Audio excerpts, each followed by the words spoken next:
Dobré ráno všetkým, aj do štúdia 54. Dobré ráno. Dobré ráno. Dnes v štúdiu máme hostí. Ako prvú predstavím dámu, pani Danka Kemláge. Pekný deň prajem. Dobrý deň. Dobrý deň. A druhým je už vám všetkým dobre známy pán doktor Štefan Harabin. Dobrý deň poslucháčom a divákom Rádia Infovojna, všetkým, aj vám v redakcii. Ďakujeme pekne. Aj pani Kemláge. Ďakujeme pekne. Dobré ráno. Tak, dosť ťažká téma sa chystá a ja neviem ani kde začať, Norbert. Priznám sa. Možno pani Kemláge by mala sa predstaviť trošku, aby poslucháči vedeli a odtiaľ sa môžeme odpichnúť. Dobrý deň. Dobrý deň. Dobre, volám sa Danka Kemláge, bývam v Rišňovciach, mám 34 rokov, som matka 2 malých detí, Lukáško má 3 rôčky a Filipko bude mať túto stredu 5 mesiačikov. Bola som vydatá, žiaľ, už som vdova. Môj manžel Juraj Kemláge pracoval ako profesionálny vojak v Seredi ženijného práporu a bol vyslaný na školenie do Martina, pretože sa mal v auguste zúčastniť misií v Bosne a Hercegovine. Tak po tom Martine na školení a zistilo sa na tom školení, že je tam niekto s pozitívnym výsledkom na COVID. Tak toho dotyčného poslali domov a školenie prebiehalo ďalej. Pozitívny človek bol zistený v stredu 16. decembra, čo si myslím, že tým pádom malo byť akože ukončenie to školenie, pretože sa šírila ďalej tá nákazlivá choroba, ale ostatných vojakov, ktorí boli na školení, testovali až v piatok 18. decembra. Môj manžel vyšiel ako pozitívny, tak sa rozhodol, aby uchránil mňa, rodinu, deti, že pôjde do dobrovoľnej karantény na Lešť. 18. decembra ho tam odviezli s tým, že nemal žiadne príznaky, nič necítil, proste cítil sa zdravý. Príznaky nastúpili až v piatok 19. decembra, sťažoval sa na bolesť svalov, hlavy a vysoké teploty 38,6. Bol tam umiestnený s tým, že bolo to prezentované ako karanténne centrum s lekárskym dohľadom. Čiže tam boli doktori, ktorých tam posielal úrad hlavného lekára v Ružomberku. Mám informáciu, že doktori tam boli denne od 7. do 17. hodiny. Môjho manžela liečili len paralenom a ibalginom a nejakými vitamínmi, ako je C, D a tak ďalej. S tým, že žiadne antibiotika mu neboli podané, ani nič. Antibiotika mu potom podali až na 5. deň choroby, čo už stále mal teplotu od 38,6 stupňa po 39,5 stupňa. S tým, že lekárskú správu, ktorá písala pani doktorka, ak ju tak môžem nazvať, 23.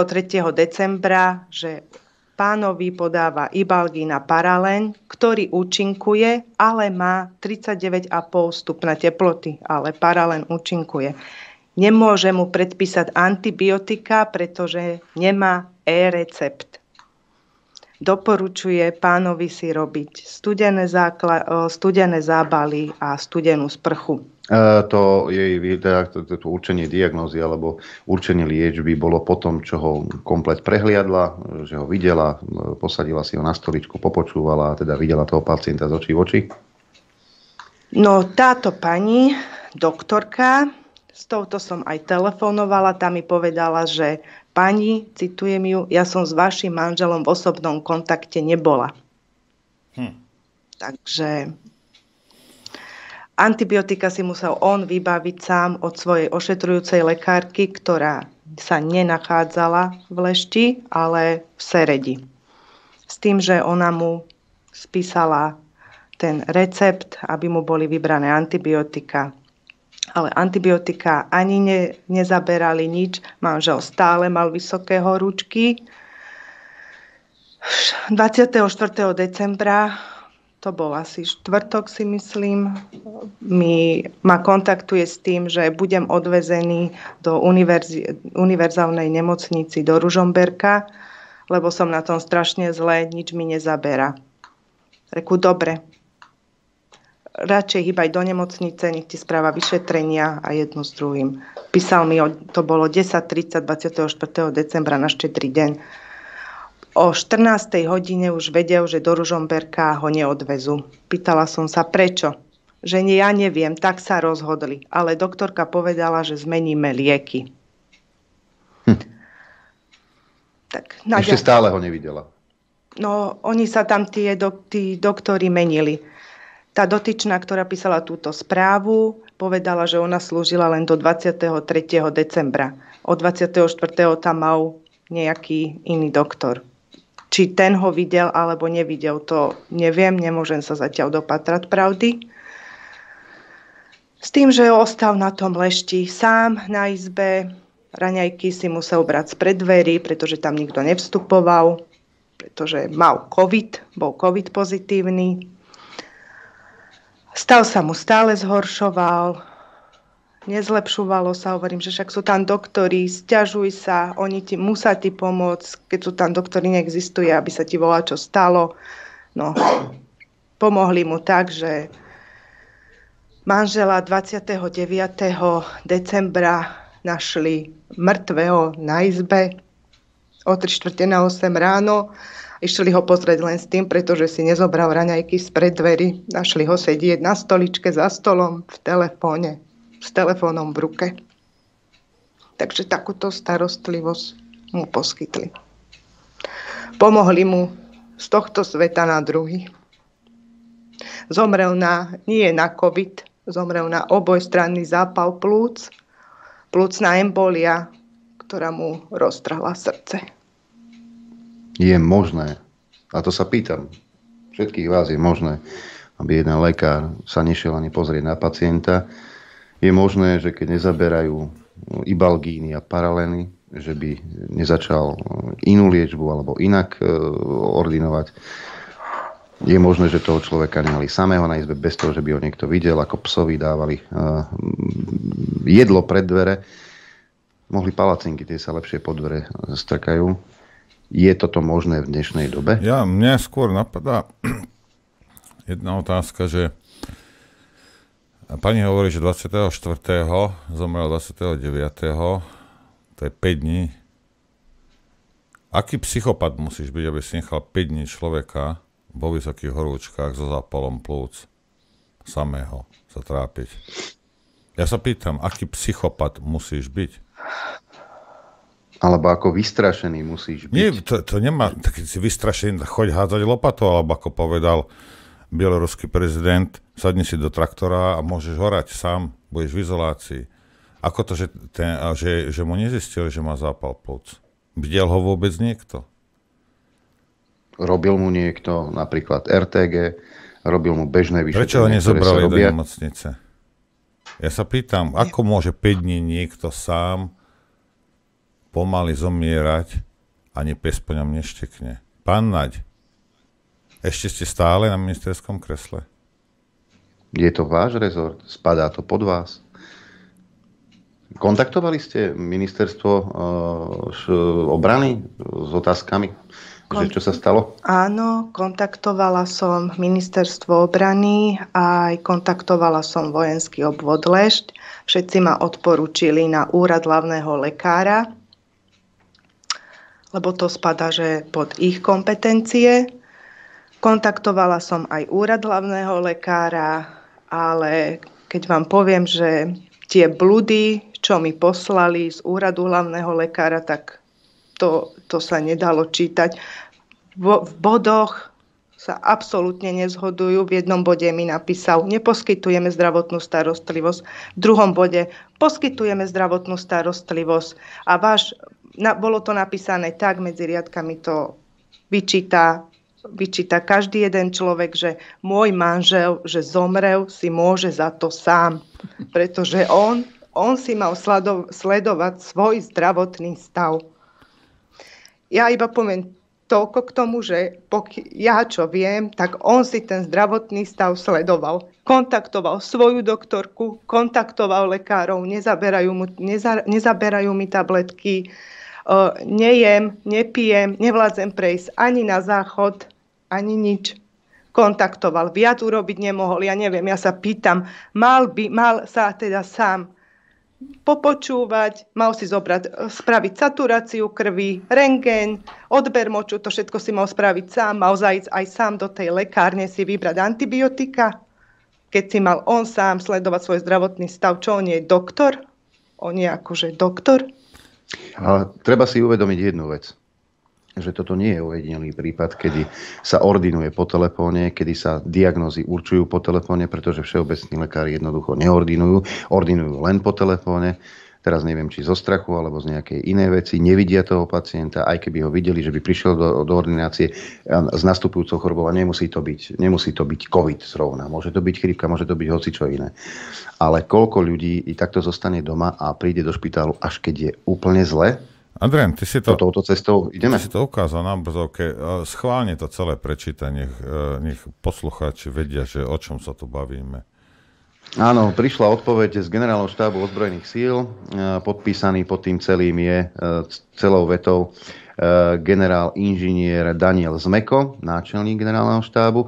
A na otázky. Vážená pani Kemláge, dňa 14.1.2021 mi bolo kanceláriou ministerstva obrany z titulu vecnej príslušnosti postúpená na priame vybavenie vaša žiadosť o sprístupnenie informácií. Túto žiadosť som posúdil ako podanie povinnej osobe v zmysle zákona číslo 211/2000 zbierky zákonov o slobodnom prístupe k informáciám. A tie otázky boli od pani Kemláge.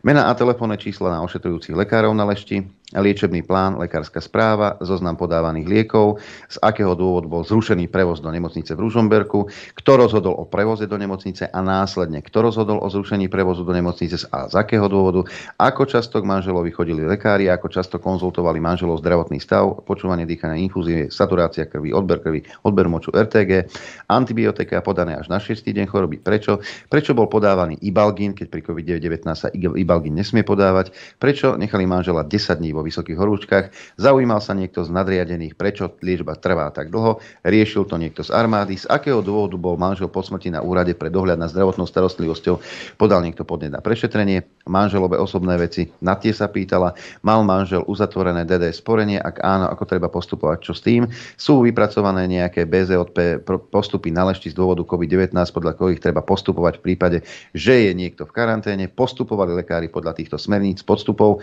no a odpovede sú viac menej dietné, hej? Čo sa týka jednotlivých bodov.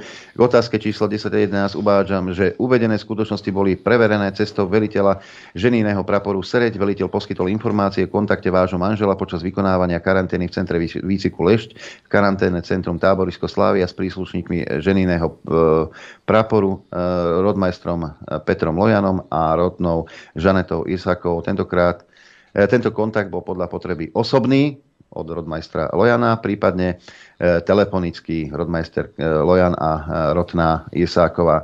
Uvádzam, že veliteľ ženijného praporu Sereď poskytol informácie o tom, že ste si osobné veci vášho manžela prevzali 19.1. od kapitána Smatanu. V otázke 14 uvádzam, že uvedené skutočnosti boli preverené cestou veliteľa ženijného praporu. Veliteľ poskytol informácie, že v evidencii orgánov finančnej služby útoro sa nenachádzajú údaje o uzatvorenom doplnkovom dôchodkovom poistení. Stále sa nedozvedám nič, čo by mi objasnilo tie veci, na ktoré sa pýtala pani Danka. K otázkam 1 až 9, 12, 15 uvádzam, že z hľadiska vecnej príslušnosti som požiadal o súčinnosť úrad hlavného lekára ozbrojených síl Slovenskej republiky a zároveň som vás dňa 19. januára upovedomil o predĺžení lehoty na vybavenie vašej žiadosti. Na doplnenie k otázke 15 uvádzam, že Centrum výcviku Lešť má na základe rozhodnutia vydaný platný prevádzkový poriadok karanténneho centra táborisko Slávia. Vážená pani Kemláge, dovolte mi vás ubezpečiť, že poskytneme plnú súčinnosť v prípade akýchkoľvek ďalších šetrení kompetentnými zložkami. Viem, že moje slová nedokážu nahradiť stratu, ktorú ste vy a vaša rodina utrpela úmrtím vášho manžela, preto mi dovolte ešte raz vyjadriť vám úprimnú a hlbokú sústrať. A potom sú tu ešte prílohy, ktorých je. Však dobre, to je v poriadku. Mňa by zaujímalo zmeko, prečo ste neposkytli plnú zdravotnú starostlivosť. Tam je ešte odpoveď ďalšieho. Treba Úrad hlavného lekára. To je nejaký Jánoš alebo Jantoš. To je tiež podstatné a obsahovo už ide do pozície absolútnej arogancie a výsmechu, pokiaľ ide o ľudský život. Áno. Na základe oznámenia pacienta o bolesti zubov zo dňa 24.12. boli kontaktované stomatologické pohotovosti za účelom jeho stomatologického vyšetrenia a bola zabezpečená sanitka pre prípadný odvoz do stomatologickej ambulancie. Nakoľko v tom čase už stomatologické pohotovosti neambulovali, bolo kontaktované stomatologické udelenie v Ružomberku so žiadosťou o stomatologické vyšetrenie pacienta. Za týmto účelom bolo na prevoz pacienta pripravené sanitné vozidlo. Nakoľko však pri večernej vizite pacient uviedol, že bolesť zubov už ustúpila, nebolo potrebné tento prevoz realizovať. Otázka číslo 7. Infekcia COVID-19 je vírusová infekcia. Antibiotika sa pri vírusových infekciách spravidla nepodávajú, nakoľko sú účinné iba na infekcie vyvolané baktériami. Na vírusy sú neúčinné. Podávanie antibiotík pri ochoreniach spôsobených vírusmi je indikované pri podozrení alebo dôkaze sekundárnej infekcie baktériami. Tak ale prečo podávali antibiotika? A ako došli na to, že infekcia je spôsobená baktériami? A Ibalgin je liek, ktorý nie je viazaný na lekársky predpis a je určený na zmiernenie bolesti a tlmenie horúčky. Neexistujú žiadne informácie o jeho kontraindikácii pri ochorení COVID-19. Na niektoré otázky z dôvodu nejasného obsahu otázky ani nevieme relevantne odpovedať a tak ďalej a tak ďalej. Takže tie odpovede sú také nemastné, neslané. K liečebnému plánu tu pozerám. Podľa paragrafu 25 a tak ďalej osoba je oprávnená udeliť súhlas na prístup k údajom zo svojej elektronickej zdravotnej knižky v rozsahu a spôsobom ustanovený osobitným predpisom. Pristupujú sa formou nahliadnutia do zdravotnej dokumentácie osoby manželovi alebo manželke, dieťaťu alebo rodičovi. Z uvedeného vyplýva, že Ministerstvo obrany nie je oprávnený subjekt na nahliadnutie do zdravotníckej dokumentácie pacienta, súčasťou ktorej je požadovaná správa. Zdravotnú dokumentáciu pacienta vrátane požadovanej lekárskej správy môže žiadateľke zaslať výlučne jeho ošetrujúci lekár. Ale ošetrujúci lekár asi má tú správu alebo nemá, alebo ako to celé je? Ošetrujúci lekár má len jednu jedinú správu, to je z toho 23. decembra.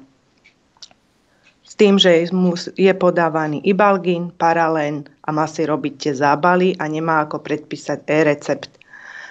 Ďalej tam viem, že aj pán Jantoš píše, že môj manžel bol 24. decembra a 28. decembra riadne vyšetrený. Ja sa pýtam, čo je to riadne vyšetrený, keď 28. decembra bol jeho posledný deň života.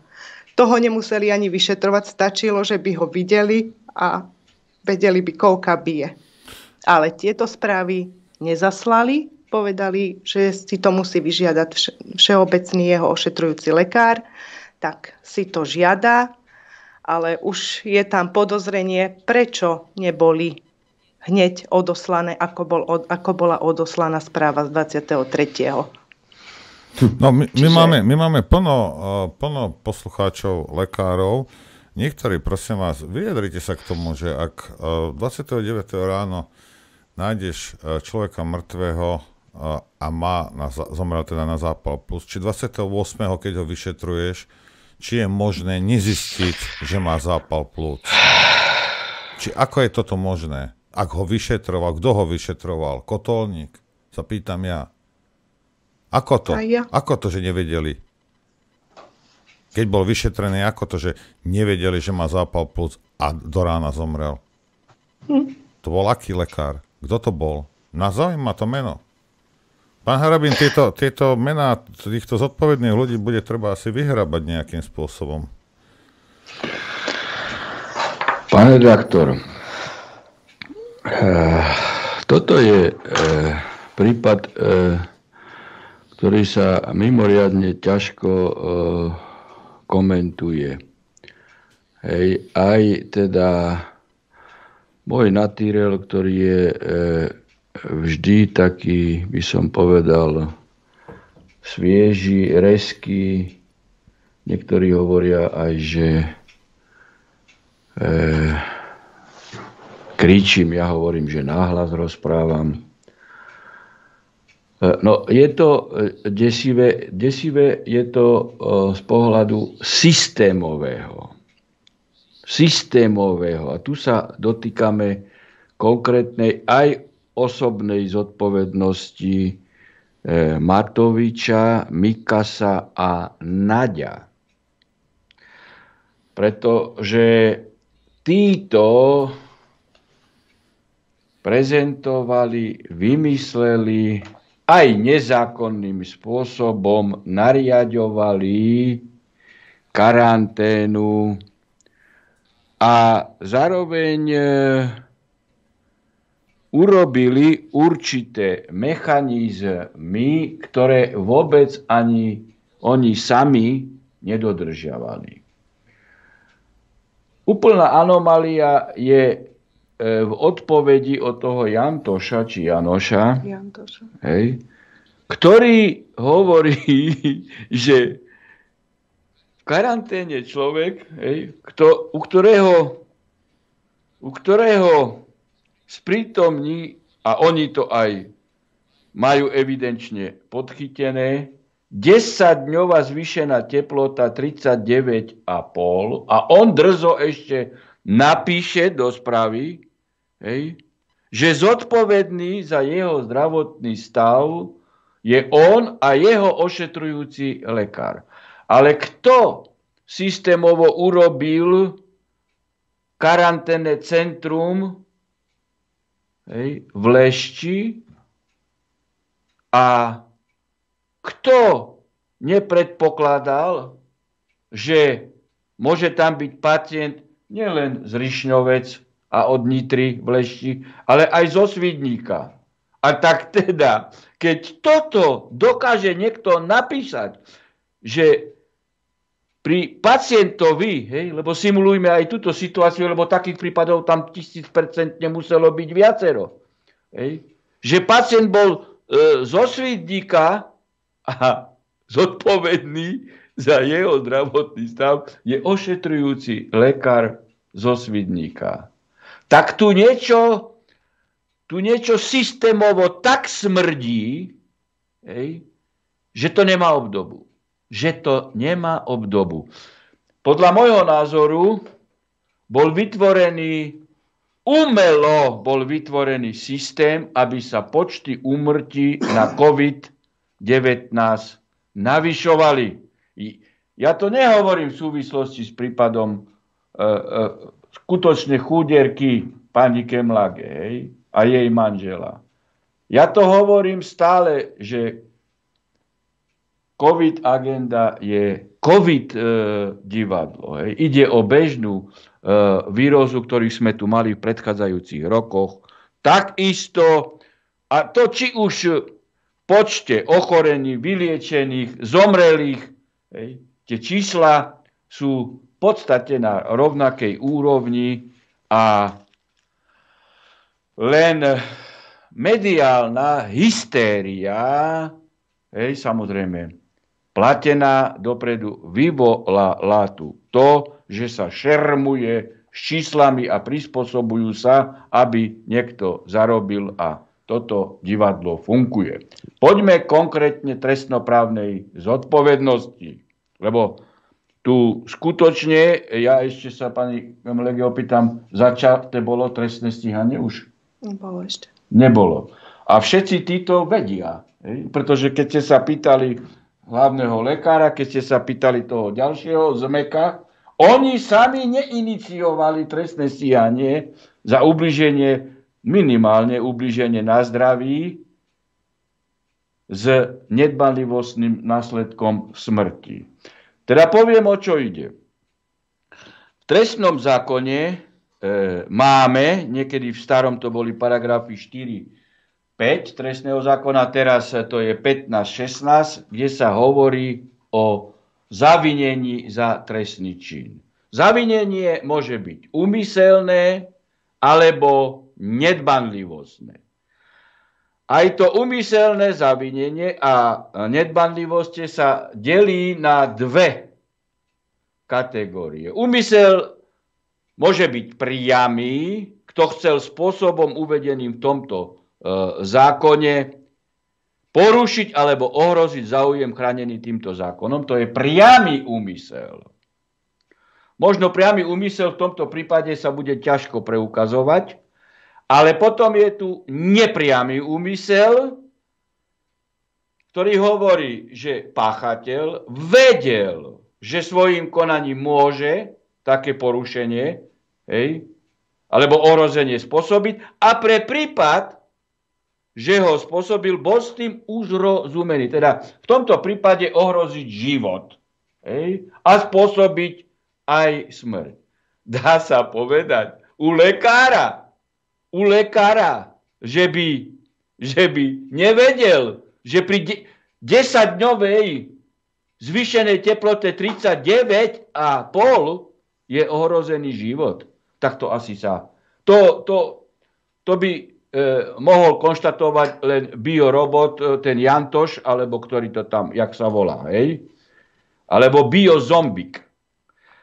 Ide ďalej už o spomínanú nedbanlivosť. Čiže druhá kategória je nedbanlivosť. Nedbanlivosť sa delí tiež na vedomú nedbanlivosť a nevedomú nedbanlivosť. Vedomá je, že vedel, že môže spôsobom uvedený v tomto zákone porušiť alebo ohroziť záujem chránený týmto zákonom, ale bez primeraných dôvodov sa spoliehal, že také porušenie alebo ohrozenie nespôsobí.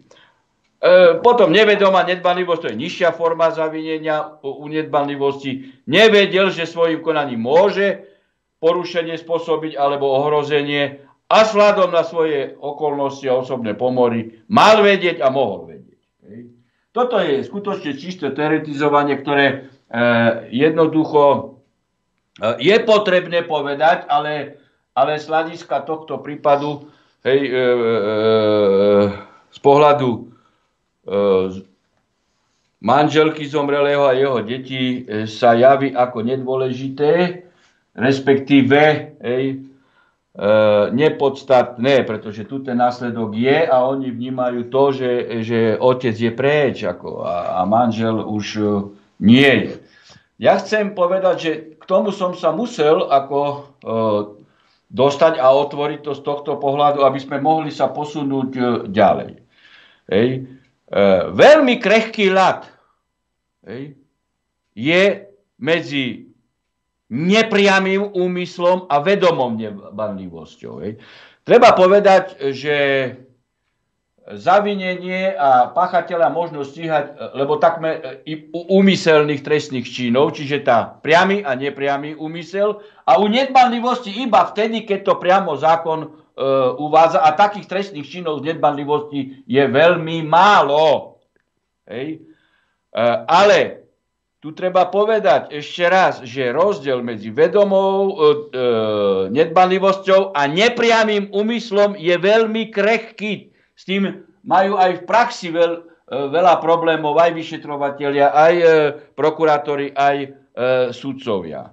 Ale ja tvrdím, že minimálne nepriamy úmysel tu v tomto konaní pri zistení konkrétnych zodpovedných osôb je, pretože keď je lekár, ešte raz opakujem, nepriamy úmysel, vedel, že svojím konaním, teda nevyšetrením, nezabezpečením prevozu do Ružomberka, ponechaním osoby samého na cele, neposkytujúceho mu strávu, neposkytujúceho mu výživy, a dokonca mu odporúčané je, aby si dával sám studenú sprchu.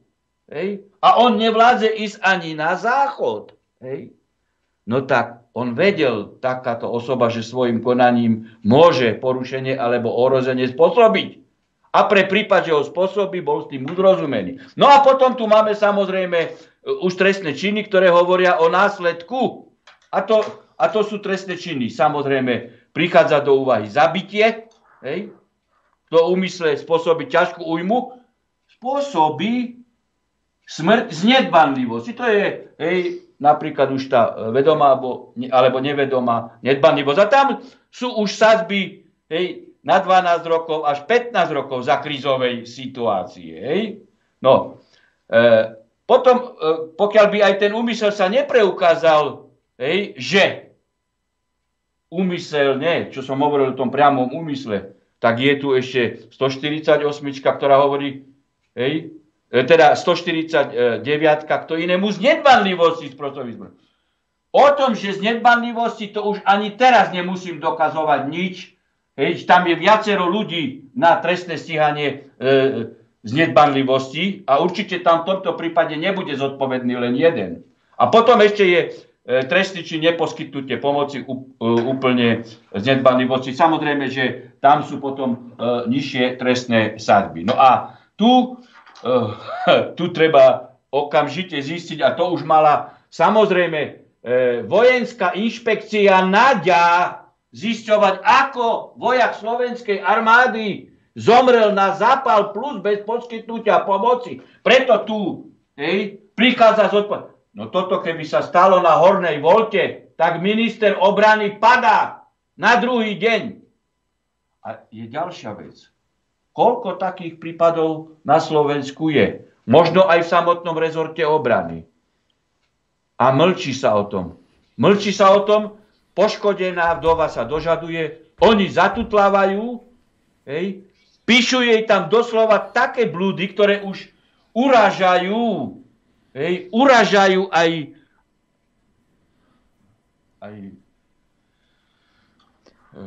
minimálny stupeň.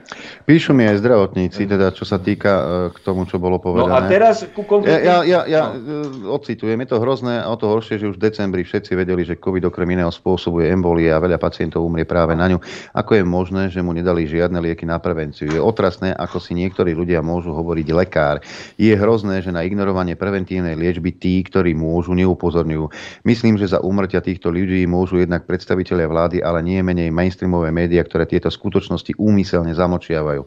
Ibalgin nie je OK, lebo môže spôsobiť zrážanie krvi a následné embolie. Antibiotika pri covide sa dávajú pri zápale pľúc, ktorý je spôsobený baktériami. Baktérie sa pri vírusovom ochorení premnožia v súvislosti s oslabenou imunitou a spôsobia zápal. Ako teda diagnostikovali ten zápal pľúc, keď mu nasadili na 5. deň antibiotika? Alebo vôbec tušili, akú diagnózu dotyčný má? Keby som chcel konšpirovať. No len to nie, pán doktor. To nie, ale dnes už sa skracuje doba konšpirácie z pol roka a potvrdzenie reality. Hej, niekedy to bolo 2 roky, pol roka, teraz sa to skracuje už na týždeň, 3-4 dní. Hej. Keby som chcel konšpirovať práve v spojitosti s tým, ako môže niekto Ibalgin dať na takúto diagnózu, tak potom môžeme hovoriť o úkladnej vražde. Že vopred s uvaženou pohnutkou úmyselne spôsobili smrť. Hovorím, nechcem tu fantasmagorie rozprávať, ale veď predsa normálne zdravo uvažujúci, logicky človek a ešte lekár, lebo tam boli lekári a oni 10 dní má 39 a oni ho nechajú tam celé. Tak hovoril som, že tu sú títo lekári konkrétne zodpovední, ale aj ďalšie osoby, napríklad riaditeľ toho celého centra. Ako on kontroloval lekárov. Kto nezabezpečil prevoz do nemocnice. Ďalšia osoba. Kto zrušil. Hej. Čiže tu pozrite, takto, ako keby som bol minister obrany, hej, teda keby sa mi také dačo stalo, tak okamžite odstúpim a jednoducho, ale ešte predtým by som urobil všetko možné, že by som potrestal osobne vinníkov, ale keby som bol po tejto udalosti, tak treba zriadiť osobitnú vyšetrovacú komisiu v rámci ministerstva vnútra, ale orgány činné v trestnom konaní už teraz by mali začať konať a my sa budeme pýtať Žilinku, aj Kovažika. Hej. Prečo v tejto veci nebolo začaté trestné stíhanie? Prečo? A čo urobili? Či skrývajú páchateľov? Alebo či nevedeli? Veď oni vedia.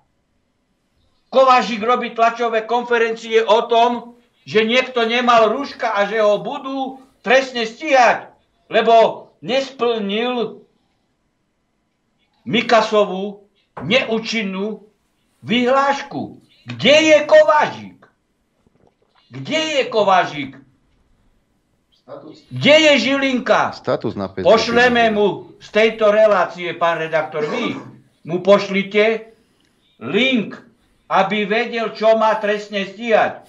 A budeme sa pýtať aj za pani Kemlege, že či idú kryť túto trestnú činnosť konkrétnych osôb, konkrétnych páchateľov. Alebo ju riadne vyšetria.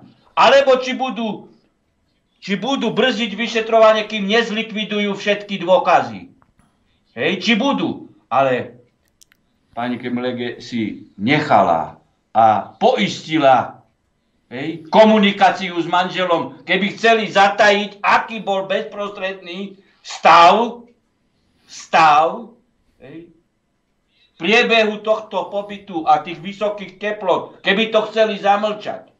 Už je to poistené na viacerých miestach. To hovorím ako odkaz pre Kovažika a pre Žilinku. Ja len toľko zatiaľ. Dáme si, pán Harabin sa trošku rozčulil, dáme si prestávku.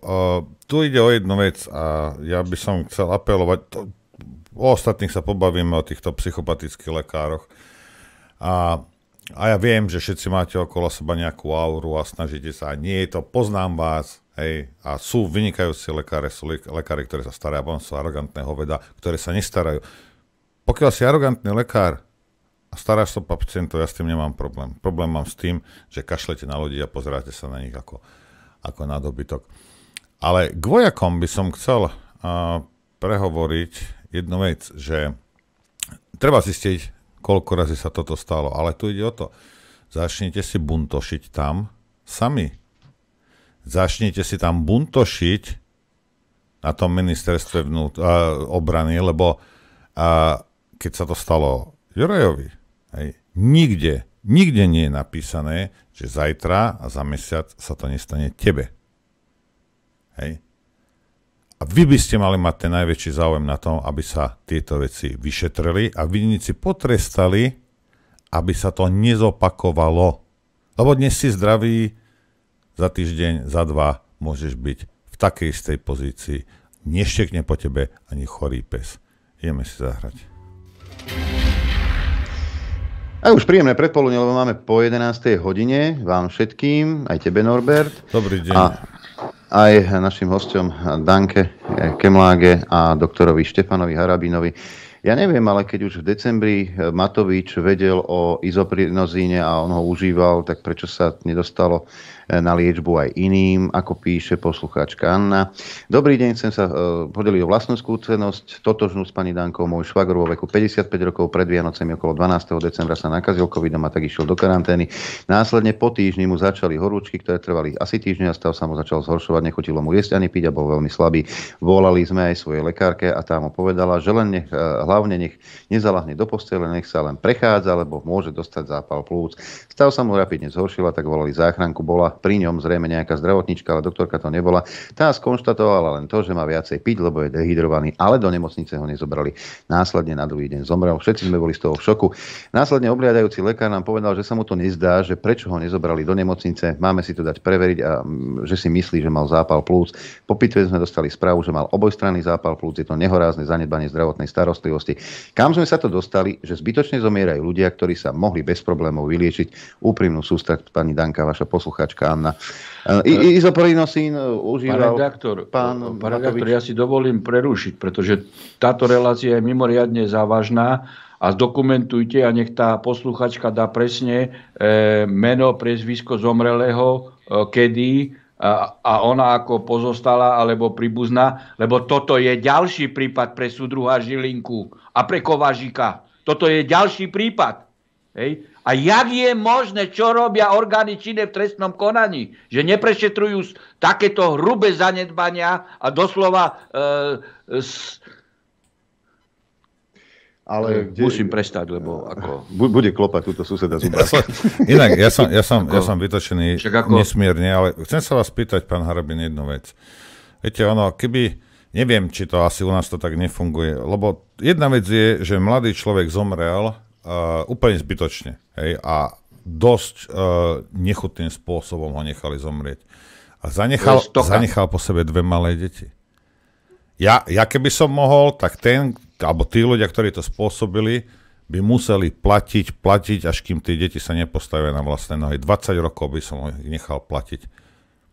Keď im otca vzali. Pán redaktor, samozrejme, toto, čo tu teraz dokumentujeme, to je jedna rovina, ktorá už dávno, počúvajte, je február, za iných okolností, pred rokom 89, by tento trestný čin už za 2 mesiace bol na súde s konkrétnou osobou, alebo viacej, lebo tu prichádza do úvahy trestnoprávna zodpovednosť viacerých osôb. No lebo v tomto období bol ctený ľudský život a jeho hodnota, vážený.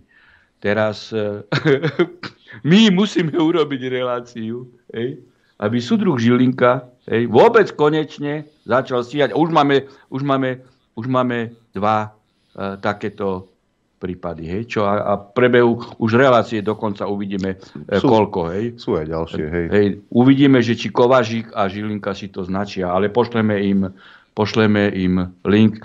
Ale vy ste načrtli iný problém. To je už situácia, ktorú bude musieť samozrejme pani Danka Imlege riešiť už s advokátom, že vyčísli samozrejme náhradu škody, ale tu ide teraz o toho, aby nastúpila trestnoprávna zodpovednosť. Niekto je vinný a presne ako ste v predchádzajúcej časti povedali, aby sa také prípady už nestali, pretože keď ona toto tak nechá a keby to nechala, tak to nie je nezodpovednosť voči deťom, voči sebe, ale nezodpovednosť aj voči druhým, pretože keď to ostane bez potrestania, tak si to dovolia robiť ďalej a ešte vo vyššej miere, vo vyššej arogancii. No, samozrejme, že uvidíme, ako sa bude správať tento štát teraz, pretože toto je zase o tom, keby to bol normálny štát a nebola by tam organizovaná zločinecká skupina, a to hovorím úplne otvorene, pretože nie je normálne, keď štát spôsobí škodu, okamžite neodškodní poškodených. Uvidíte, že pani Kemlege sa bude musieť súdiť 10 rokov. 10 rokov sa bude súdiť a budú ju šikanovať ešte ďalej za to, že spôsobili smrť jej manželia a nevyplatia dobrovoľne náhradu škody. A na to už bude potrebovať samozrejme potom aj advokáta. Veď ja poradím jej v tých veciach, kde na koho, ktorý advokát je dobrý v civilných otázkach, náhrade škody a tak ďalej. Ale keby tu bol normálny štát, tak ju okamžite, nie že by robili toto s ňou, čo robia, ale by prišli, zavolali by, ospravedlnili by sa, potrestáme vinníkov, budú dnes trestnoprávnu aj inú zodpovednosť a vyčíslite si škodu a my vám ju dobrovoľne vyčíslíme. Toto by bol normálny prístup normálneho štátu. A 10 rokov sa bude súdiť, pretože nemáme zákon o osobnej hmotnej zodpovednosti konkrétnych osôb za spôsobenú škodu štátom v pozíciách ľudí. A to Matovič slúbil. Tu sa už dostávame do ďalšieho problému, ale dobre, že ste to otvorili a uvidíme, či vaša relácia možno bude tým impulzom, že by vstúpili do seba možno nejakí ľudia, ktorí sú schopní vstúpiť do seba na ministerstve obrany a že ju odškodnia dobrovoľne. A tu sa treba pýtať jednu vec. Koľko takýchto prípadov je? Koľko ľudí by hneď na začiatku mohlo dostať adekvátnu liečbu a nemuseli by sme mať čísla také, aké máme? A keby sa zodpovedne pristupovalo aj zo strany lekárov, zo strany štátu k tejto veci, tak by sme mali možno oveľa menšie čísla. A tu sa hráme na to, že tu máme nejaké nebezpečné ochorenie, ktoré nikto nespochybňuje, že tu je. Ale keby sa už v počiatku, už na začiatku nejakých príznakov riešila adekvátna liečba, tie čísla by nemuseli byť také vysoké. Nie, my miesto toho nakupujeme za ťažké prachy antigénové testy, naháňame ľudí na jedno miesto a potom sa čudujeme, čo sa deje. Doktori nedvíhajú telefóny alebo nestíhajú a píšete mi to viacerí. Potom sa pýtam, kto vyvolal túto paniku, kto je za ňu zodpovedný a kto aj potrestaný bude, pretože toto nie je sranda. Predstavte si bežnú chrípkovú epidémiu, hej? Epidémiu, nehovoríme o pandémii, bežnú chrípkovú. Kedy by sa ľudia nedostali k lekárovi, vtedy sú lekárne plné, hej? Aj školy, keď je chrípka, detskej soplave nechám od doma, čajíček, chrípku treba vyležať. A teraz si predstavte, že by ste sa nedostali k lekárovi. Aké čísla by boli potom? Nebolo by to podobné? To je len taká otázka, ako úplného laika, sa pýtam ja. Hej? Lebo mi viacerí píšu, že sa nedostali k lekárovi. Že síce sestrička dvihla telefón, ale lekár už nedvihol telefón. A potom to dopadne tak, a potom sa čudujú v špitáloch, že im vozia stavy, ktoré už sú na hranici.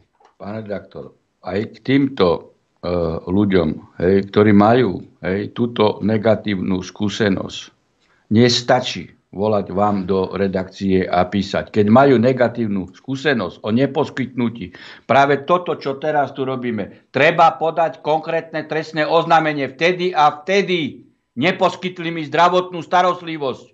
Trestné oznámenie v každej okolnosti skutkovej, ktorý sa individuálne stal, pretože ináč sa nepohneme z miesta, keď každý len pasívne bude prijímať ten negatívny dôsledok aj so škodlivými následkami.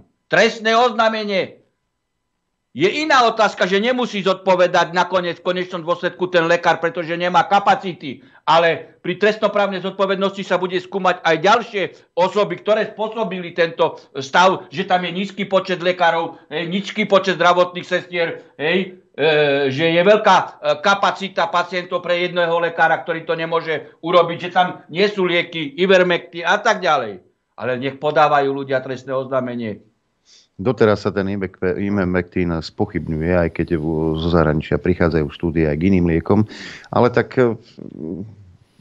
neviem. Ja len chcem doplniť pána Harabina, že nemusí niekto zomrieť, a tak, že podáš trestné oznámenie. Keď proste si prežila v pohode si už teraz, ale nebola ti poskytnutá zdravotná starostlivosť, treba podať trestné oznámenie. Hej. A keď ich bude 100, 200 000, tak možno sa lekári na Slovensku, veľkí múdri, spamätajú a začnú si robiť svoju prácu. Inak môžete ísť kopať základy. Na čo si tam potom? Lebo v Žiline vieme, aký problém v tej nemocnici bol, lebo im prichádzajú prípady, ktoré boli zanedbané obvodnými lekármi. To som si aj nevymyslel. A tuto je živý príklad, tiež píše posluchačka Ivana. My sme boli chorí hneď po Silvestri, manžel mal ťažší priebeh, tiež mal stále horúčku cez 39, fyzicky ho vyšetrila, nasadila antibiotika, o 2 dní ho kontrolovala telefonicky, či sa to nezlepšilo. Upozornila ma, aby som volala, ak sa to zhorší, že ho príde pozrieť. To už je iný prístup. Bola proti nástupu do nemocnice, všetko sme zvládli s jej pomocou, manžel je 2 roky po mozgovej príhode, takže riziková skupina. Sama povedala, že ľudia zomierajú, lebo sa nemá kto o nich postarať. Ja už musím na to zareagovať, lebo toto fakt sa nedá počúvať, keď zoberete vôbec aj ministerstvo vnútra, robia tlačové konferencie a uverejňujú počty prípadov zdokumentovaných, kto nenosil ruško a koľko 3 000, 4 000, 6 000, 8 000 prestupkov zaznamenali, tak tomuto neexistujúcemu problému sa venujú. A tu sú konkrétne trestné činy a súdruh Kovařík bol 4 roky v Amerike na stáži. Ja neviem, či ho tam učili, ako zakrývať trestnú činnosť. Ako zakrývať trestnú činnosť? Reálnu.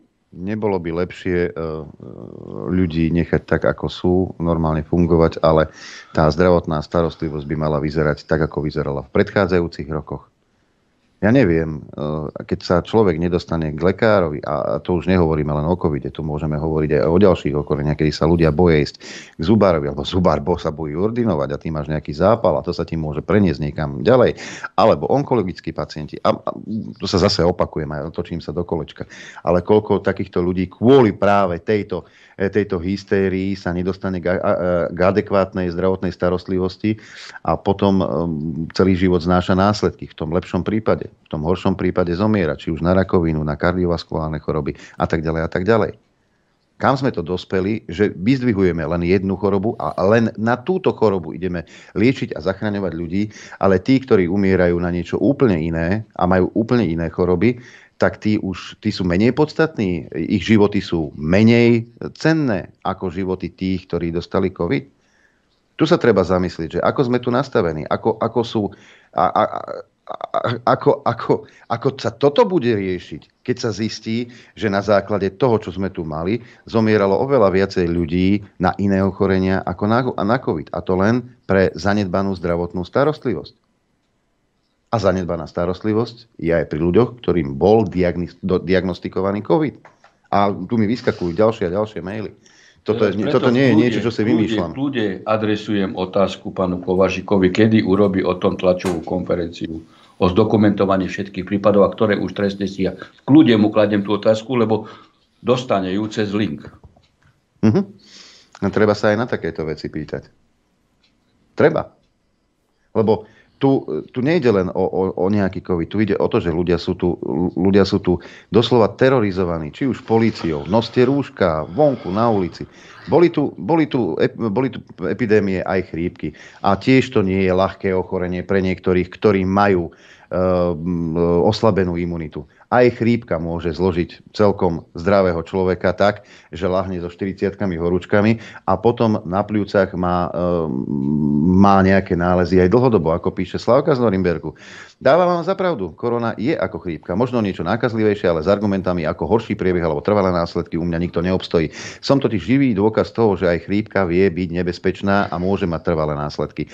V 2015, áno, v tom 2015, keď aj v Čechách zomrelo na chrípku veľmi veľa ľudí, som tú potvoru dostala. Rok po pôrode vyšťavená imunita v zlom stave, tak sa chrípka mohla vyšantiť. Po týždni vysokých horúčoch 39 až 40 plus som dostala zápal pľúc, musela som byť hospitalizovaná. Čuduj sa svete, aj vtedy bola preplnená nemocnica. Trvalé následky mi zostali, behala som po pľúcnych lekároch, až našťastie som zmenila všeobecnú lekárku, ktorá ma dala dokopy. Odtedy do mňa tlačí vitamín D a baktérie, aby som si udržovala imunitný systém.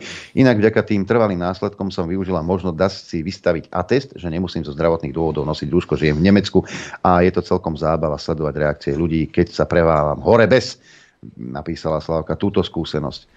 Máme tu ochorenie, nikto nehovorí, že nie, ale ten prístup, ktorý tu máme, ten prístup, či už lekárov, médií, politikov, je diametrálne odlišný ako napríklad v tom 2015, keď takisto zomieralo veľa ľudí.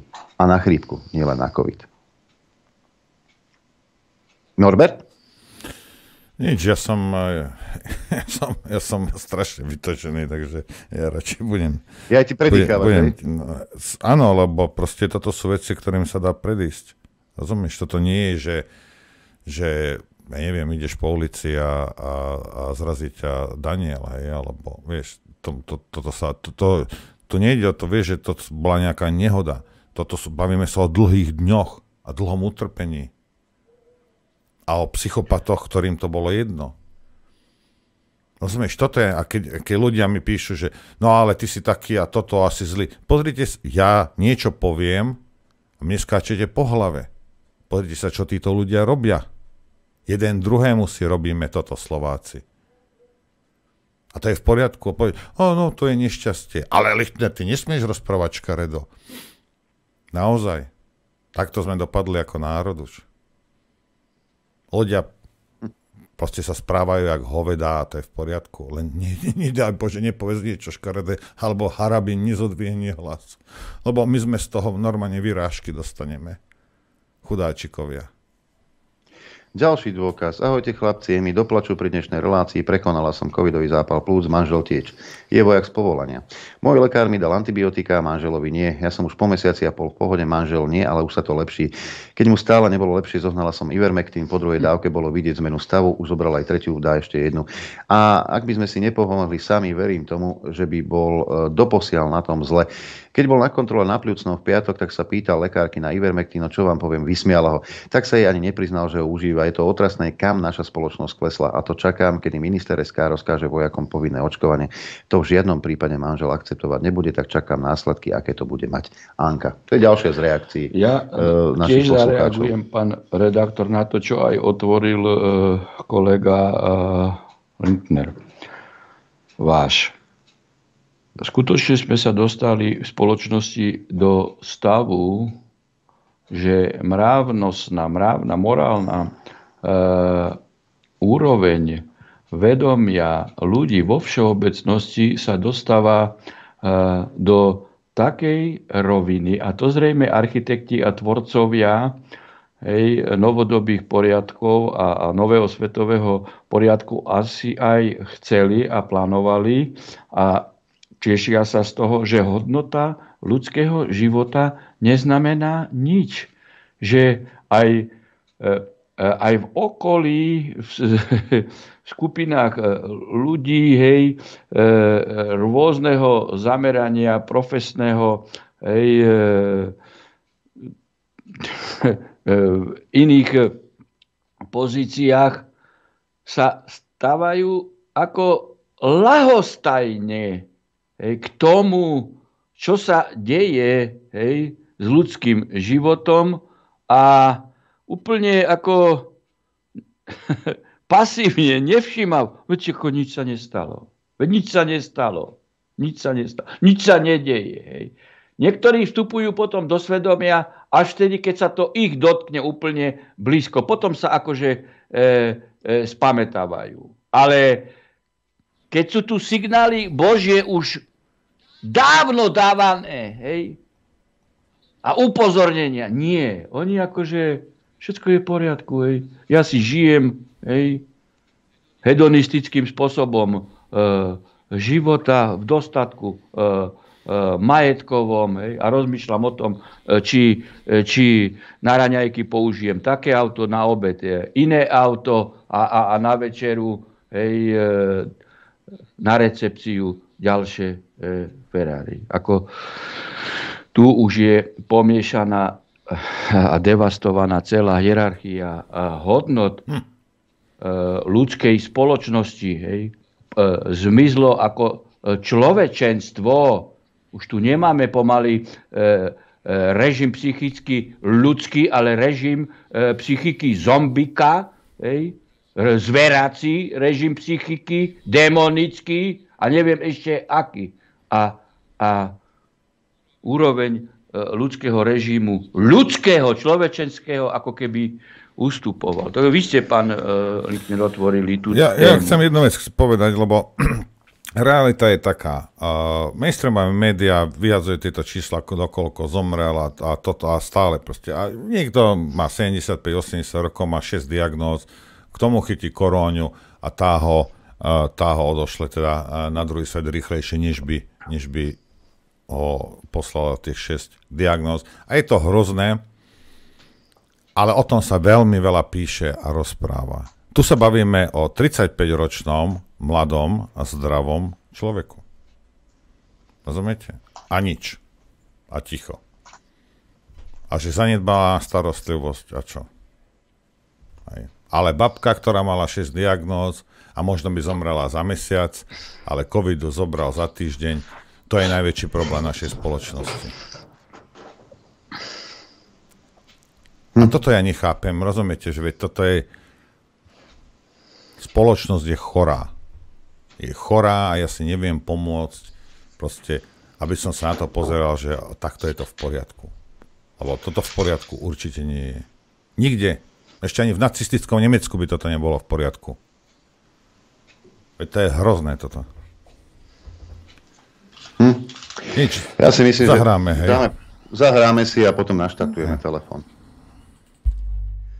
Príjemné predpoludne, ideme do poslednej polhodiny dnešného dopoludnia na Infovojne s Adrianom a Norbertom Lichtnerom. Dobrý deň. Dobrý deň.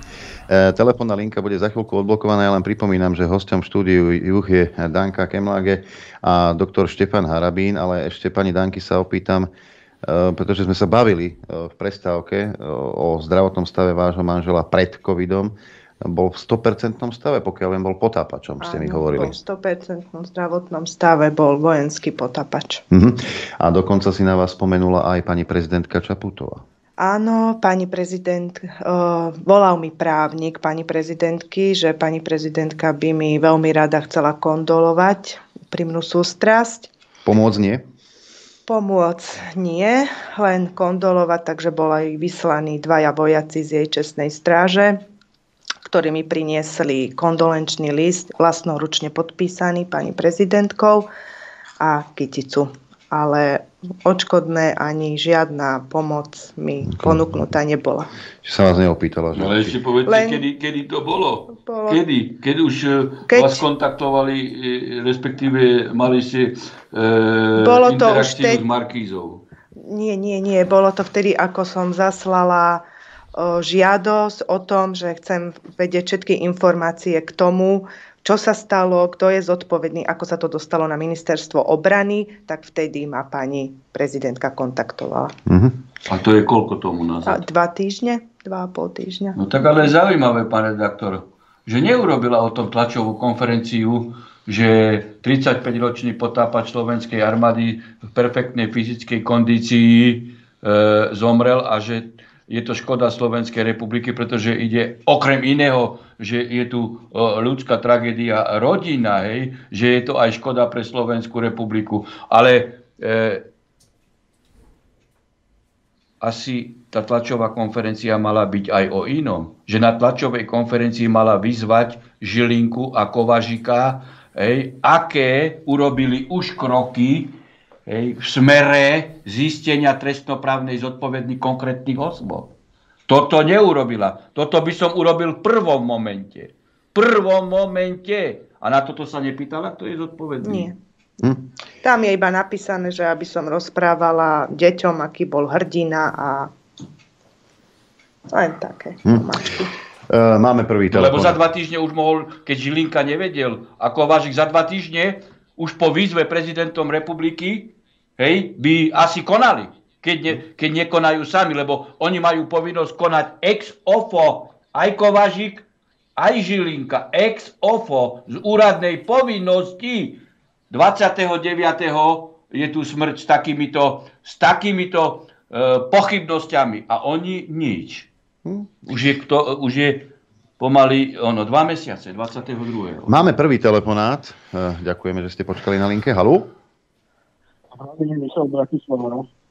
Nech sa páči, počúvame.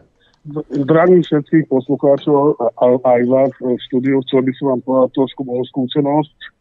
Ja momentálne teda sedím doma s covidom, hej, akože zdravotne sa cítim v pohode, lenže čo sa stalo vlastne, moja mama, čo má priateľa, vlastne môj druhý otec, hej, takže my tak rýchlo, budem sa snažiť rýchlejšie rozprávať a kratšie. Pracuje vo Volkswagene, v Devinskej Novej Vsi pracuje. Zhruba asi 2 týždne dozadu, štvrtok, sa cítil zle, bol na tom teste, bol to antigenový test, vyšiel mu negatívny. Stále mu bolo zle jednoznačne, takže štvrtok, piatok, sobota išiel na ten PCR-kový, ktorý mu vyšiel pozitívny. Tým pádom automaticky zostal doma, hej, stále mal vyššie horúčky a tak ďalej. Ja sa ako zo strany lekára automaticky idete do karantény, zostávate doma. To je všetko potom už vybavené, ďalej sa vás nestarajú. Potom už došlo k takému, že piatok, sobota, už fakt akože začalo byť strašne zle.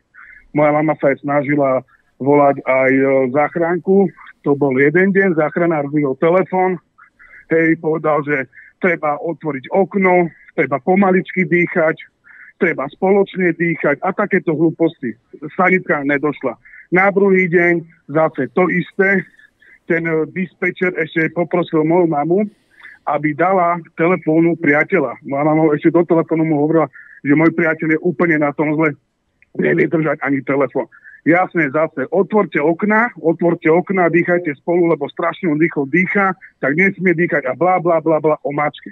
Moja mama už je to nedalo, volala lekárovi, tak lekár musel zalarmovať vlastne sanitku. Sanitka došla vtedy, keď lekár zavolal, tak došiel tam lekár, ktorý lekár povedal, že už je neskoro, není to s tým vôbec toto akože dobre, hej.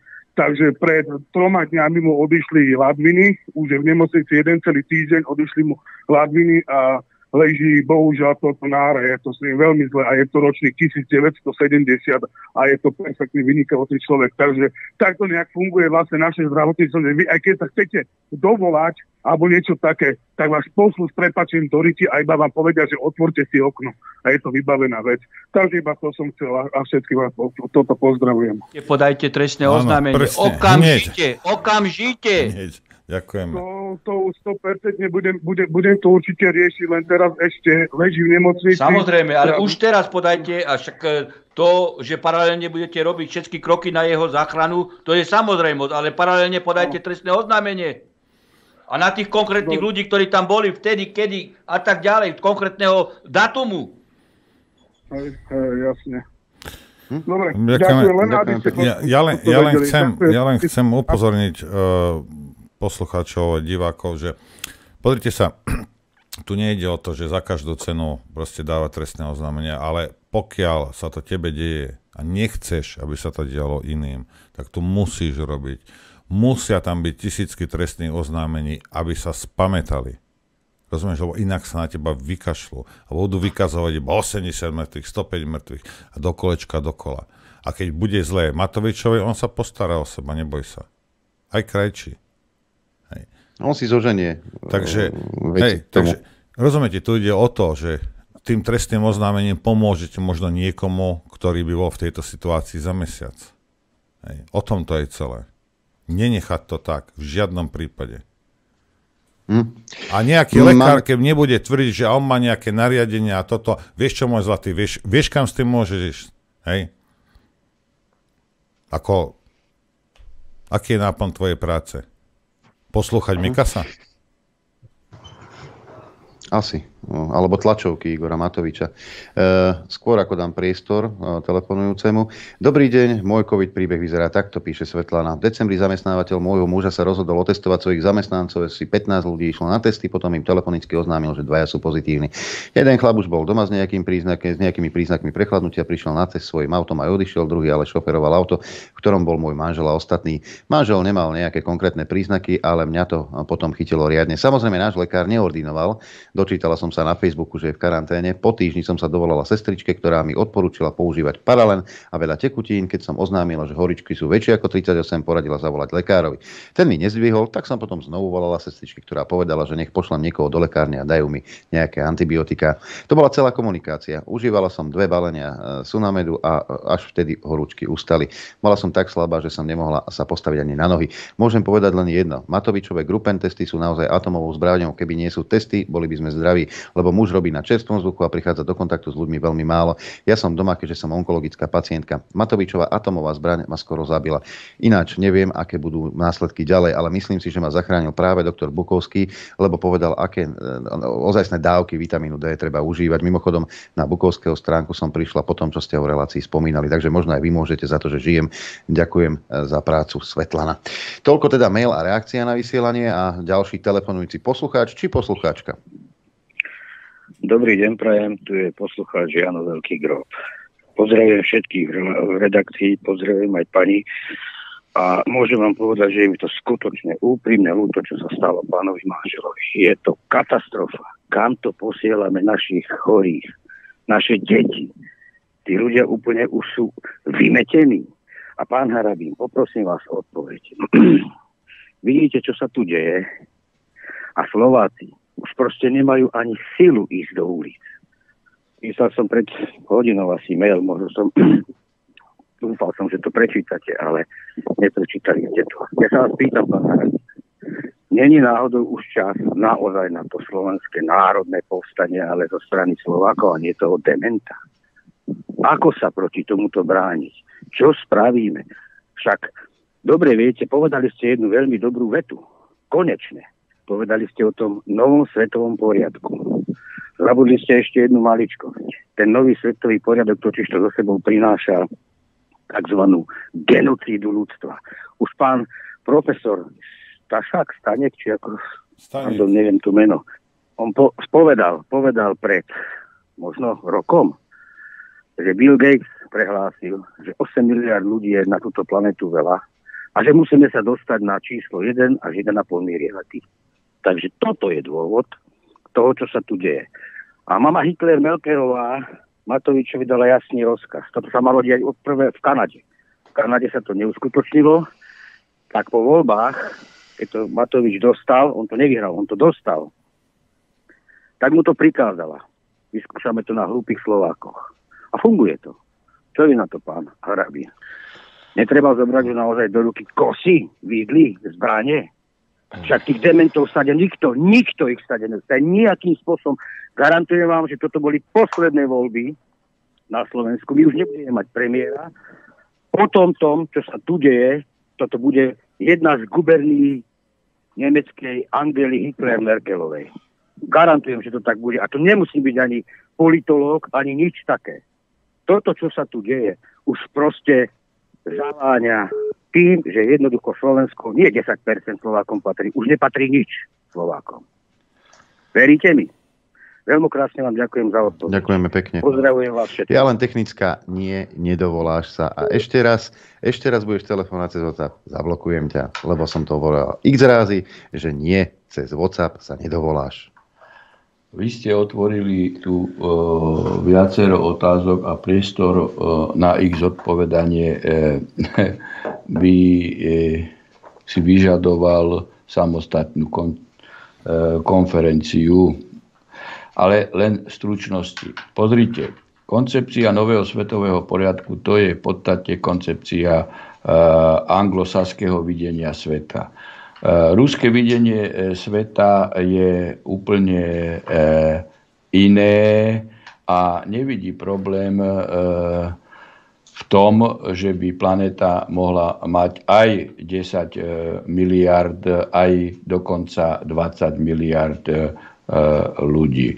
Zníženie počtu obyvateľstva cez takéto aj genocidné formy umelo vyvolaného COVID divadla samozrejme, že sú zámerné, pretože ide aj o ekonomické pretransformovanie sveta, zlikvidovanie národných ekonomík a jednoducho cez tieto procesy aj nahonobiť ďalšie majetky partii Gates, Sereš. Je predsa nenormálne, aby planéta uniesla aj 20 miliard ľudí. Veď si zoberte, koľko ľudí žije napríklad v Japonsku. A aké sú neobývané pláne a územia napríklad v Rusku, alebo v Kanade. Čiže to sú takéto blúdy, ktoré tu šíria títo autory tejto koncepcie, ktorá je skutočne založená na zotročení. Lepšie sa ovláda miliarda ľudí davovo-elitárskom. Takže toto je stred týchto dvoch koncepcií. Anglosaskej, ktorá je založená na zotročení iného národa, si zoberte Veľkú Britániu, Indiu, ako a iné, Austráliu likvidovala. Ale ruské videnie sveta je založené na úplne inom spoločenstve súžití národov všetkých a možnosť aj rozvíjať sa každému národu, aj národnosti dokonca aj poskytujú samostatnosť kultúrnu. Národy, ktoré nikdy nemali ani jazyk, majú spisovný jazyk a tak ďalej a tak ďalej. Čiže to nie je na zodpovedanie toho, či vy pôjdete voliť, nepôjdete voliť, či budú ešte voľby, či nebude. Záleží na tom, ako sa svet bude aj z tohto pohľadu ďalej vyvíjať. A vidíte, prečo sú takéto enormné úteky na Putina, pretože dáva ľudstvu a planete, teda ľuďom na planete mierovú koncepciu života. Máme telefonát ďalší. Haló, ďakujeme, že ste počkali na linke. Aha, dobrý deň. Zdravím pána doktora. Dobrý deň. Zdravím aj pani Danku. Aj sa pripájam ku kondolencii. Je to strašné počúvať. Zdravím aj vás dvoch a aj poslucháčov. No, ja by som sa chcel vyjadriť k dvom veciam. Totiž to, ako hovorí pán doktor Harabín, to odškodnenie, to u nás to je niečo proste katastrofa. Viete to, tie nemocnice, alebo dáme tomu tie lekári, to sa proste súdia, hoci tam jasné pochybenie, aj dáme tomu, že trestnoprávne už bolo prebehnuté na súde, a niekde po 10 rokoch vám vyplatia nejakých 10 000, alebo nejak tak na západe tie odškodenia sú v rádové miliónoch. Viete, ako, kdežto u nás je to proste takéto smiešné a je to proste dosť aj celý ten proces ako vymáhané je proste ponižujúci. Šikanózny. Áno, presne tak, šikanózny proste. No a u nás doktori proste nemajú tieto poistky, hej, to znamená, že oni proste sa bránia a tak ďalej. Niekde na západe aj inštitúty, ktoré sú súkromné, a teda sú teraz ten privátne na vysokej úrovni, tak to platia proste tým doktorom, a to sú špičkoví doktori sami, ako aby to bolo proste nejakým spôsobom zaistené. A potom druhý bod, ktorý je dôležitý na to, aby sa niečo vysúdilo, je, aby ste mali niečo v ruke. A to v ruke musíte mať zdravotnú dokumentáciu. No?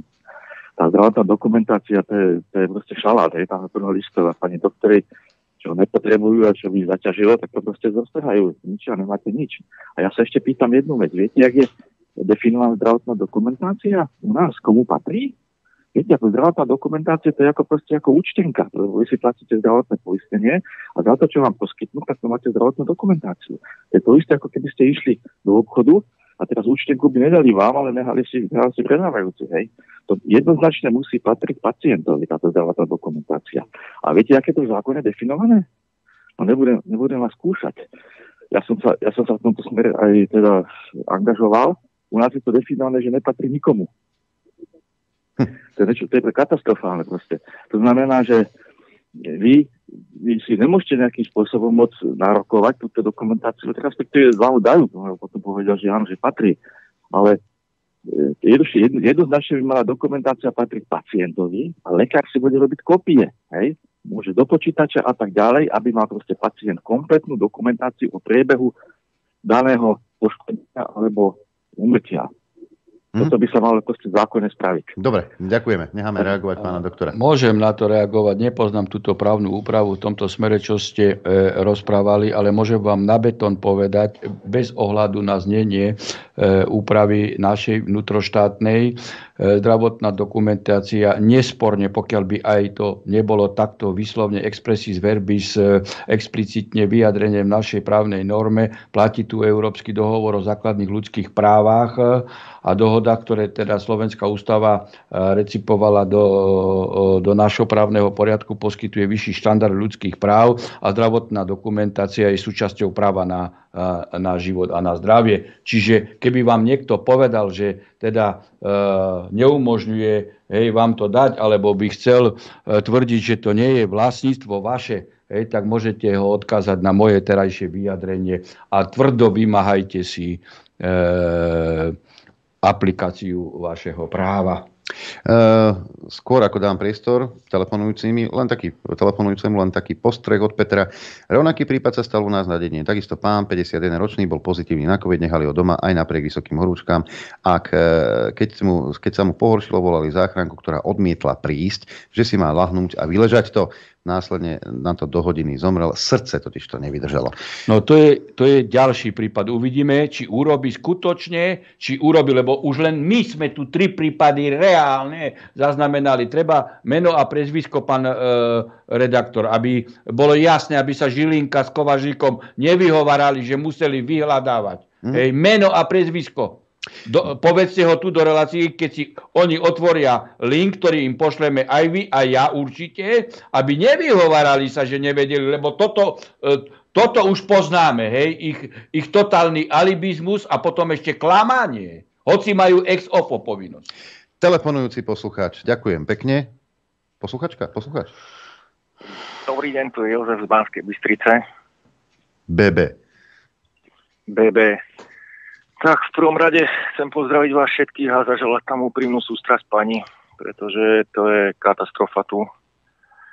Ja som vám volal, aj keď tam bol pán Becík, tak a vravel som o tom, že toto je to vyrábanie tých mŕtvych.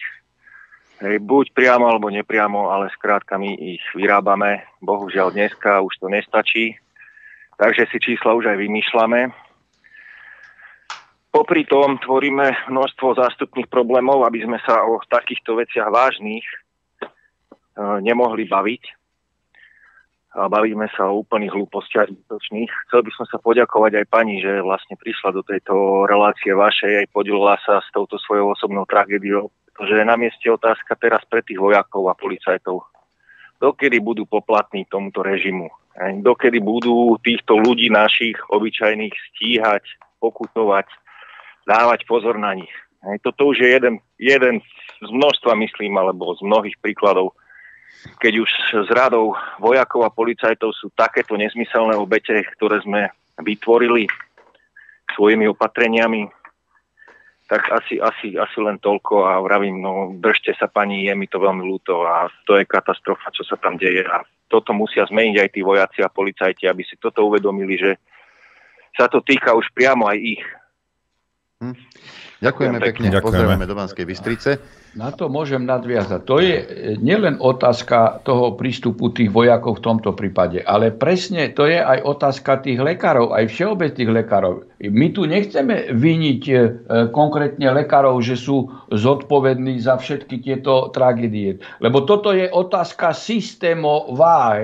Tu 30 rokov sa likviduje zdravotníctvo, znižujú sa počty lekárov, lôžok, sestier, aparátov, dokonca likvidujú sa nemocnice, ale vina lekárov je v tom, že teda jednoducho nepostavia sa proti tomuto systému, nedávajú o sebe vôbec vedieť a jednoducho tiež určitým spôsobom pasivisticky, alibisticky pristupujú k tomu a potom sú súčasťou tohto systému, i keď v mnohých prípadoch oni sami za to skutočne nemôžu, ani ten lekár, ani tá sestra, lebo on môže reálne vyšetriť 10, 15, ale nemôže 40, 80, tak ako ja som nemohol odpovedať 60 prípadov, ale iba 30 prípadov mesačne. Ale ďalšia vec je, že to majú priamo... Ale sú ticho! Ale ďalšia vec je, že to majú priamo v nariadeniach od Úradu verejného zdravia, od hlavného hygienika. Tam príde ešte trestnoprávna zodpovednosť. Že majú teda si volať sanitku ľudia alebo brať do špitálu ľudí až tých, ktorým je úplne zle. A toto je nariadenie Úradu verejného zdravotníctva. Toto ich neviaže k ničomu. Ničomu, pretože keď tu je ohrozený život, tak predsa neplatí pometený mykaz. Oni to vyslovene nariadujú, píšu mi zdravotníci. Ale čo nariadenie, vieš ako... Počkajte, pán doktor. No. Oni to vyslovene nariadujú, že nemáš ísť k lekárov. Ja si myslím, že zodpovednosť je jasná. Toto sú metodické usmerenia a určite je to aj vo vyhláškach. Ak zakázali pacientom chodiť k lekárom, tak mali vymyslieť, ako a ktorí lekári budú chodiť k pacientom. A ja by som nehádzal všetkých lekárov do vreca. Ja si myslím, že je ich veľmi veľa takých, ktorým naozaj záleží na zdraví pacientov. A píše aj posluchačka Zoja. Prosím vás, ako je možné, že lekárka nemohla napísať lieky, lebo nemá e-recept? To už mal minister zdravotníctva nariadiť povinne všetkým lekárom. Mne sa stalo, že som zavolala obvodnej lekárke, či mi napíše lieky na tlak. Ona mi povedala, že určite nie, že mám radšej prísť. Toto je prístup iného lekára zase, ktorý neordinuje po telefóne, ale naozaj robí to, čo prísahal. Lekári sú v tom v podstate iba tým, že sú ticho, lebo tam ťažko vyžadovať to, čo som povedal, od lekára. Ale to, že on prisahal na to, že bude chrániť život, ako nemôže viazať, ani ho neviaže. Neviaže ho, lebo základné ľudské právo a obmedzenie základného ľudského práva na život, okrem iného, a zdravie, môže byť obmedzená iba zákonom, toto ľudské právo. A nie nariadením vyhlášky. Tu sa dostávame zase k základu, tomu právnemu, že sú to nulitné bludy. A na záver ešte jeden mail, ktorý asi vystihuje všetko, čo tu bolo povedané. Zdravím vás, štúdiu, píše Mariana. V nadväznosti na vstup pána Harabina ohľadom hodnoty ľudského života sa mi nedá nezareagovať a pripomenúť stanovisko prokuratúry Slovenskej republiky, že sú porušované ľudské práva a je to v poriadku, lebo vyšší záujem. Zároveň chcem poukázať popri tejto téme na práve zvierat. Tie majú právo na adekvátnu veterinárnu zdravotnú starostlivosť bez ohľadu na tzv. Pandemickú situáciu. Kam sa to ako ľudská spoločnosť dostávame? Aké hodnoty sú nám neustále mainstreamom podsúvané? Kedy sa ako ľudská spoločnosť pamätáme, kam až to bude musieť zájsť? Koľko takýchto obetí ešte musí byť, aby sme sa konečne spamätali a povedali dosť. Prajem veľa síl vo vašej práci. Ďakujeme veľmi pekne, Mariana, pozdravujeme. No ale je ten čas, ktorý každý deň príde, keď šamorínske zvony začnú byť. Pán doktor, ďakujem veľmi pekne, že ste opäť našli cestu do štúdia Juh. Pozdravujem aj ja, divákov a poslucháčov Infovojny. Všetkých a žiaľ, museli sme sa stretnúť aj pri takejto téme. No, nielen pri príjemných témach sa stretávame v štúdiu, to je pravda, ďakujem ešte raz. Danka, úprimnú sústrasť. Ďakujem za to, že ste našli silu a povedali poslucháčom o tom, čo sa stalo vám, pretože toto isté sa môže stať zajtra aj ich blízkym alebo priamo im. Takže ďakujeme veľmi pekne. Ja poďakujem na záver vám všetkým za pozornosť, za podporu. Počuť sa budeme opäť zajtra. Noro, tebe ďakujem za spoluprácu. No a do počutia, dovidenia. Krátko po 9:00 v útorok. Ďakujeme veľmi pekne. Ja samozrejme poslucháčom ďakujem za podporu, ktorú prejavujete. Ospravedlňujem sa, ja dnes mám z toho, je mi zle. Z niektorých ľudí mi je proste zle. Myslel som si, že mám lepší žalúdok. Evidentne som sa mýlil. Ďakujeme vám za pozornosť a prajem vám šťastnú a veselú dobrú noc. Len vďaka vašim príspevkom sme nezávislí. Rádio Infovojna.